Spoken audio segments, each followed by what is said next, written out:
제목을 따라하겠습니다. 예수를 따르리라. 예수님께서 갈릴리 해변을 이렇게 다니셨습니다. 다녔다의 헬라어 원어를 가만히 보면 주위를 걷다, 두루두루 다니다 이런 뜻을 가지고 있어요. 그러니까 갈릴리 해변을 가셨을 때 그냥 가시는 것이 아니라 주변을 이렇게 둘러보시면서 자세히 찬찬히 바라보시면서 걸어 다니셨다는 것을 이야기합니다. 우리가 예수님을 본받아서요, 우리도 예수님의 제자를 찾기 위해서는 부지런히 다녀야 될 줄로 믿습니다. 제가 성도님들하고 이야기하다가 보면은 참 전도하려고 얼마나 애를 많이 쓰고 계시는지, 그 전도 대상자의 필요를 아시고 또 상황을 아시고 그 사람을 인도하기 위하여 기도하고 계신 분들을 많이 보게 됩니다. 가만히 앉아 있어서는 제자를 찾을 수가 없습니다. 부지런히 다니시기를 바랍니다. 그래서 예수님께서는요, 제자들을 부르신 이후에 뭐라고 말씀하시냐면 너희도 가라 이렇게 말씀하시죠. 내가 너희를 부른 것처럼 너희도 또 다른 제자들을 부르기 위하여 가라. 우리가 주위를 걷다 보면요, 두루두루 다니다 보면 사람이 눈에 들어오는 것입니다. 제자 될 사람이 눈에 보여야 돼요. 그 정도에 이르기까지 우리가 주변을 다녀야 될 줄로 믿습니다. 노벨 문학상으로 잘 알려진 버나드 쇼의 묘비명이 있습니다. 제가 여러 번 이야기했는데 버나드 쇼의 묘비명이 뭔지 아세요? 내 우물쭈물하다 이렇게 될 줄 알았다. 이렇게 제가 말씀드렸잖아요. 우리 인생이요, 우물쭈물하다가 어떻게 돼요? 곧 죽음이 우리 앞에 다가오게 되는 것입니다. 근데 원문은 이래요. 원문은 조금 달라요. 우리가 I do if I stayed around long enough something like this would happen. 정수야 뭐지? 가장 핫하게 지금 영어 공부를 가장 많이 하고 있는 I knew if I stayed around long enough. 한 곳에 오랫동안 머무르다 보면은 뭔가가 나에게 일어날 줄 알았다 이런 이야기입니다. 근데 여기 단어가 빠져 있어요. around long enough에 around 옆에 더 tum이라는 영어 단어가 빠져 있습니다. 문맥을 보면은요, 더 tum이라는 게 들어있어요. 다시 말하면 버너드 슈가 어디에서 있었냐면 무덤 주위에 있었어요. 여러분 장례식장 주변에 있는 사람은요 알죠? 곧 죽음이 우리 가운데 닥치게 된다는 것을 안다. 그런 이야기를 하고 있는 것입니다. 그러니까 무덤 근처의 주위에서 어슬렁거리다 보면 충분히 죽음이 나에게도 임할 것이라는 것을 내가 알았다라는 표현이 바로 그 말입니다. 여러분 주변에 있다 보면요 사소한 것까지 알게 됩니다. 여러분 자녀들이라든가 여러분들의 배우자들 얼굴을 보면요 없던 점이 생기면 다 알게 되시죠? 얼굴 없던 점이 생겼네? 없던 주름이 생겼네? 없던 게 생겼네? 다 아시잖아요. 왜요? 항상 같이 있으니까 알게 되는 것입니다. 여러분 주위에 있으면요 사소한 것까지 다 알게 됩니다. 그래서 그리스도인들은요 주위에 있어야 돼요. 항상 이웃의 주변에 있어야 될 줄로 믿습니다. 그리고 18절 말씀에 보면 함께 읽도록 하겠습니다. 18절입니다. 시작.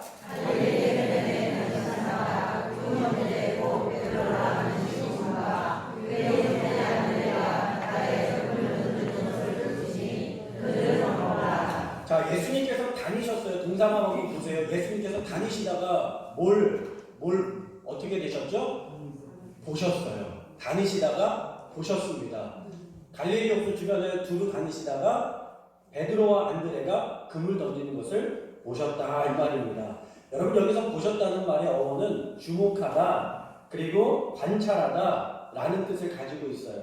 그러니까 예수님께서 주변을 둘러보시며 다니시다가 베드로와 안드레를 주목하여 보시고 집중해서 관찰하셨다 이 말입니다.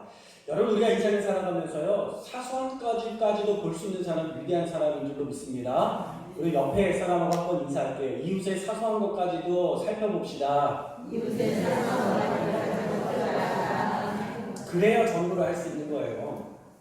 중국의 전국책에 나오는 이야기인데 중상군이라는 사람이 있었습니다. 중상군이라는 사람이 있었어요. 하루는 이 사람이 마을 사람들을 다 불러다가 뭘 베풀었냐면 잔치를 베풀었어요. 그 동네 사람들이 다 온 겁니다. 근데 그때 초청받은 사람이 있었는데 사마작이라는 사람이 초청을 받았어요. 이 사마작이라는 사람이 초청을 받아서 그 잔치를 누리고 있는데 이 잔치가 아주 순조롭게 진행이 잘 되어 갔습니다. 근데 이제 양고기국을 먹는 순서가 되었는데 한 사람 한 사람씩 주인이 국물을 떠주는 거예요. 국물을 떠주는 것입니다. 그 사람들이 줄을 쫙 서가지고 그릇을 가지고 와서 국물을 떠주면 그 그릇을 받아가지고 자리로 돌아가는 겁니다. 전쟁에 실패한 용사는 용서가 되지만 배식에 실패한 목사님은 용서가 안 된다고. 이 주인인 중상군이요, 배식을 하다가 처음에 너그러운 마음으로 퍼주다가 보니까요, 국물이 점점 쭈그러드는 겁니다. 그래서 아껴서 퍼주다가 그만 어디서 끊겼냐면 이 사마자기 앞에서 국물이 딱 끊긴 거예요. 더 이상 줄 게 없는 것입니다. 이 사마자기가 그릇을 가지고 이렇게 왔다가 국물이 떨어져가지고 그냥 돌아가는 거예요. 그런데 그게 이 사마자기의 마음 가운데는요, 상처가 되었어요. 상처가 된 거예요. 이 사마자기가 돌아가서 뭐라고 생각하냐면 이건 나에 대한 모욕이다 하고는요, 그 주인을 버리고 이웃 나라인 초나라로 가게 됩니다. 그 초나라에 가서 덫을 하면서요, 초나라 왕을 부추기는 거예요. 왜 부추길까요? 저쪽 나라에 아주 못된 왕이 있는데 저 나라를 점령해야 됩니다. 그래서 이전에 섬기던 주인인 중상군을요, 공격을 하게 돼요. 이쪽에 들러붙어서 이 사람의 마음을 부추겨서 자기 원래 주인이었던 사람을 공격하게 됩니다. 자, 이 싸움이 어떻게 됐느냐? 초나라가 결국에는 힘이 셌어요. 그래서 이 예전에 주인 섬기던 중상군을 크게 승리하게 됩니다. 이 사람의 중상군이 도망가게 되고 이전의 주인이 도망자가 되는 거예요. 그런데요, 그때 이 중상군이 도망을 가는데 죽을 뻔하는 그 상황 가운데에서 아예 한 번도 얼굴을 본 적 없는 두 형제가 나타나서 이 사람을 지켜준 겁니다. 살려준 겁니다. 도와준 겁니다. 이 사람이요, 고맙기도 하고 의아하기도 하고 그래서 물어보는 거예요. 나는 당신을 한 번도 본 적이 없는데 어찌하여 나를 도와주는 겁니까? 그러자고 형제가 뭐라고 대답하냐면, 언젠가 우리 아버지가 부친이 삼친이 배가 고파서 쓰러져 있었는데 귀공께서 밥 한 덩어리를 저희 아버지에게 주셨습니다. 그래서 저희 아버지가 그 밥 한 덩어리로 목숨을 건질 수 있었습니다. 그 돌아가시면서 저에게 부탁하시기를 만일 중상군이 위험에 처하면 목숨을 걸고 보답해라. 아버지의 선친의 유언에 따라서 돕게 되었습니다. 여러분, 이 말을 듣고요, 중상군이 탄식을 하며 말하는 거예요. 나는 그 한 그릇의 양고기 국물로 인해서 나라를 잃었지만 한 덩어리의 찬밥 때문에 목숨을 구하게 되었구나. 그러면서 말하는 거죠. 타인에게 베푼다는 것은 많고 적음의 문제가 아니다. 상대가 어려울 때 돕는 것이 중요하다. 원하는 사건 역시 크고 작음의 문제가 아니다. 상대의 마음을 상하게 하는 것에 문제가 있을 수 있다. 그 귀한 깨달음을 그가 겪게 됩니다. 여러분, 우리가 이웃을 만나면서 혹시 일 중심적으로 만나지는 않습니까? 이웃의 마음을 헤아리고 돌아볼 수 있는 우리 오각교회 성도님들이 다 될 수 있기를 주님의 이름으로 축원합니다. 전도하는 것이 일이 되지 않았으면 좋겠어요. 여러분, 평생 한번 대화 안 하고 찾아가 보지도 않고 물어보지도 않고 관심도 없던 사람 교회 나오라고 하면 나올 수 있겠습니까? 잘 안 돼요. 평소에 돌아다니셔야 돼요. 주위를 돌아보셔야 돼요. 우리 주변의 이웃들을 돌아보셔야 됩니다. 그러면서 필요를 채워주고 부족한 것을 채워주고 방문하면서 보고 싶어서 왔지, 생각나서 왔지, 걱정돼서 왔지, 좋은 일 있어서 왔지, 그러면서 찾아가서 만나주고 주변을 항상 look around, 돌아볼 때에 그때에 그들의 마음이 열려지는 역사가 있게 될 줄로 믿습니다. 그래서 예수님께서는요, 갈릴리 호수 주변을 두루 다니시다가 보니까 눈에 딱 들어오는 사람이 있었어요. 누가 들어왔어요? 베드로와 안드레가 눈에 딱 들어온 겁니다. 그물을 싹 던지려고 할 때 예수님께서 가셔서 뭐라고 말씀하세요? 내가 너희를 19절 말씀 다 같이 한번 읽어보겠습니다. 19절 시작.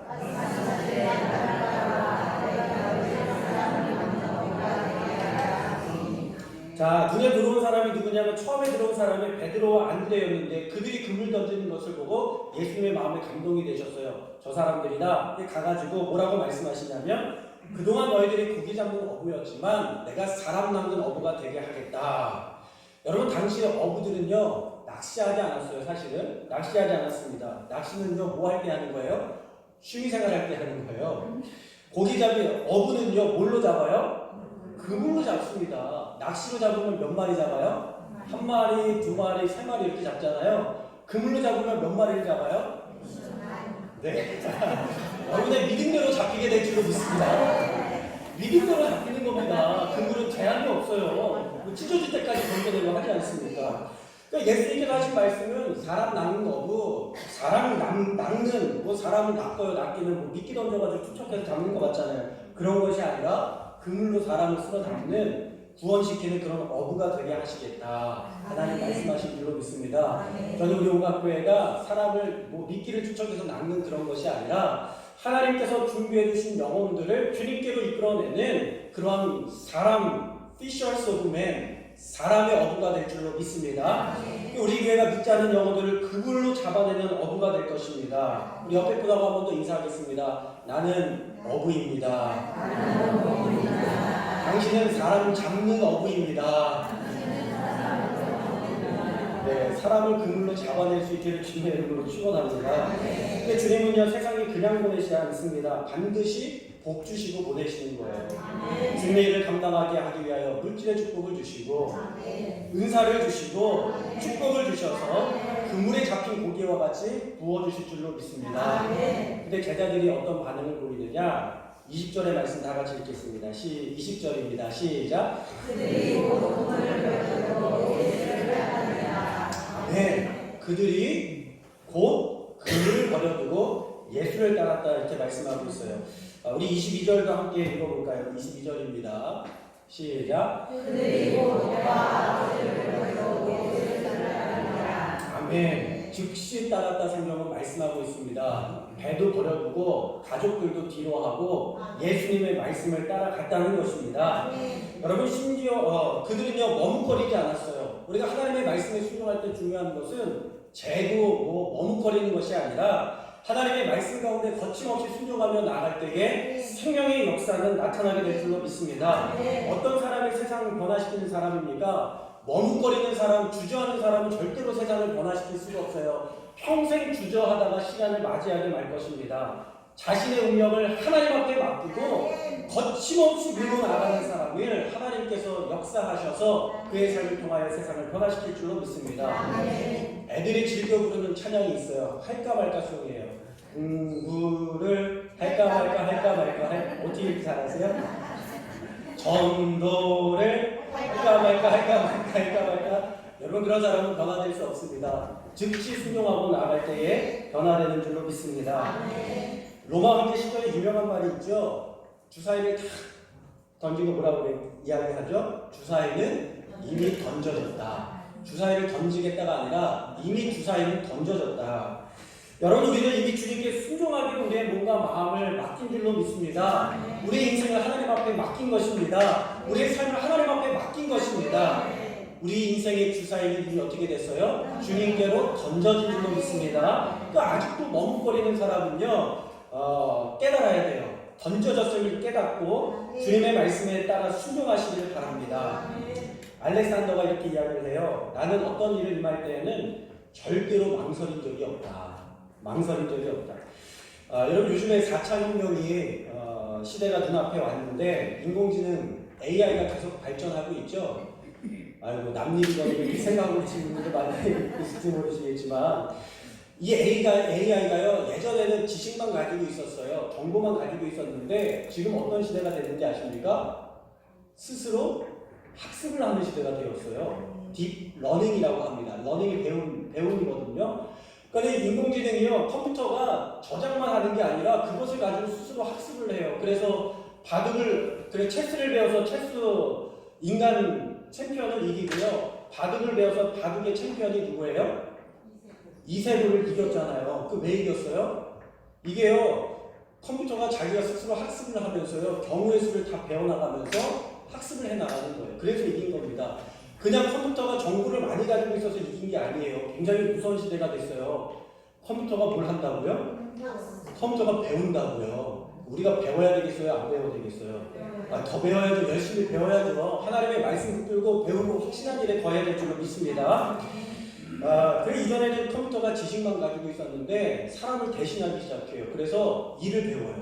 내가 해야 될 일을요 컴퓨터가 배워서 누가 해요? 나 대신 지가 합니다. 이게 좋은 일이에요? 나쁜 일이에요? 나쁜 일이에요. 왜 나쁜 일이에요? 좋은 일이지. 내 대신 일해주니까. 내 대신 일해주는데 돈은 누가 받아가? 내가 받으면 좋은 일인데 걔가 받아. 나쁜 일이에요. 직업을 잃어버리는 거예요. 미국의 그 월스트리트가의 골드만 골드만삭스. 죄송해요. 제가 정확하게 지금 생각이 안 나요. 월스트리트가의 그 금융 회사가 있습니다. 근데 이 회사에 600여 명의 금융 전문가가 일을 하는데 AI를 도입을 했어요. AI를 도입을 했더니 600명이 일할 일을요, 이 AI가 6시간 30분 만에 한 달치 일할 것을 해버렸다는 겁니다. 나머지 어떻게 됐을까요? 598명이 잘렸어요. 600명 중에 598명이 잘렸어요. 2명 남았어요. 2명은 누구예요? 한 사람은 사장이고, 한 사람은 엔지니어, 로봇을 관리할 사람. 나머지는 다 잘려나갔다는 거예요.